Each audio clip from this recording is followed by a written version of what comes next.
नांदेडच्या मुदखेड तालुक्यात वीज कोसळून गोठ्यासह 4 गायी जळून खाक झाल्याची घटना मुदखेड तालुक्यातील डोंगरगाव येथे काल रात्री ही घटना घडली आहे। मुदखेड तालुक्यातील डोंगरगाव येथील शेतामध्ये असलेल्या एका गोठ्यावर रात्री वीज कोसळली आणि त्यामध्ये गोठा पूर्ण जळून खाक झाला। त्याचबरोबर गोठ्यातल्या बांधलेल्या 4 गायी जळून खाक झाल्या आहेत। काल रात्री मुदखेड तालुक्यात विजेच्या कडकडाटासह पावसाला रिमझिम सुरू झाली होती। त्यामध्ये डोंगरगाव येथील किशनराव व्यवहारे यांच्या शेतात अचानक वीज कोसळली।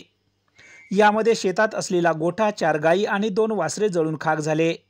त्याचबरोबर शेती उपयोगी साहित्य देखील जळून खाक झाल्याने शेतकऱ्यांचे लाखो रुपयाचे नुकसान झाले आहे।